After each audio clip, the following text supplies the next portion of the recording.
We have the strongest military in the world. You saw that with Venezuela. You're seeing that right now with Iran. For 47 years in a row, they were pushing people around.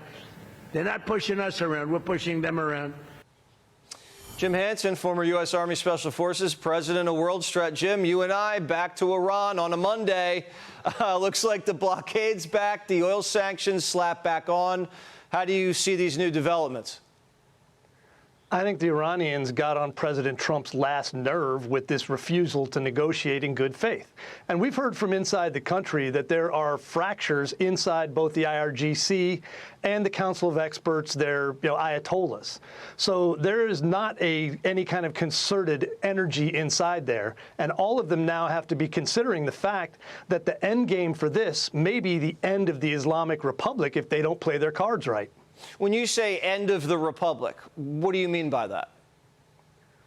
I don't mean U.S. going in, invading, and toppling the regime using our boots on the ground. But there are an awful lot of people in that country who have had enough of that 47 years of death and destruction, of that waste of their blood and their treasure, and what could be a prosperous nation. They would like something other than a tyrannical religious theocracy running the country. And at some level, I think it might be time for us to say, so would we, and so would the rest of the civilized world. Do you think you can shatter the Iranian leadership? I mean, like another layer or two layers of decapitation strikes, especially on the military side? Because it looks like the military is sabotaging this deal, and the guys making the deal don't have the juice to enforce it.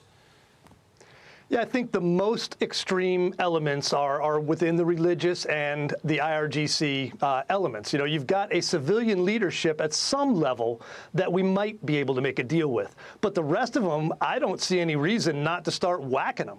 Like you said, we've got lists. You know, we know where they are. The CIA and Mossad have been watching them for plenty long. You know, might be time to return a few more of them to ambient temperature. What would trigger Trump to do that? Looks like the blockade's back. They can't sell oil anymore. I mean, they can't buy and sell anything with the blockade. And now, I mean, you're going to see day 4 of serious bombardment along the coastline. What takes it to the next level?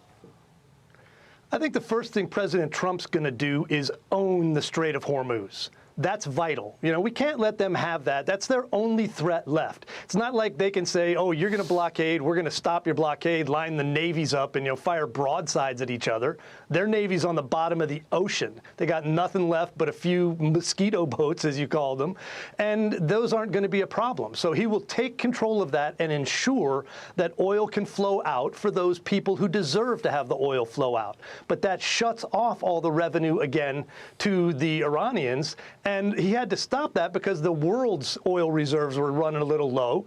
And now he's figured out how to do that. If we keep it open by force and they can't get theirs out, solves both problems. Right. If that doesn't work, then we go to the next step. Right. And then that dynamic was what brought them to the table in the first place. You saw former CENTCOM commander on, I believe, Face the Nation, like the president watches the Sunday shows. When he talks about going at Karg Island, do you think that's seriously being considered?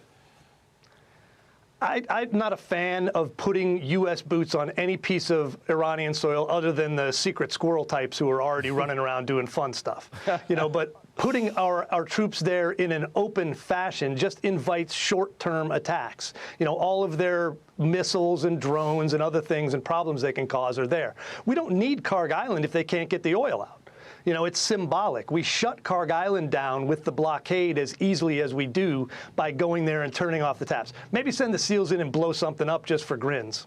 Okay. That seems like a very good point. Jim, thank you as always. We might have to see you back here on Monday. Always. Be sure to like and subscribe for all the Fox News latest on YouTube and catch full shows streaming now on Fox One.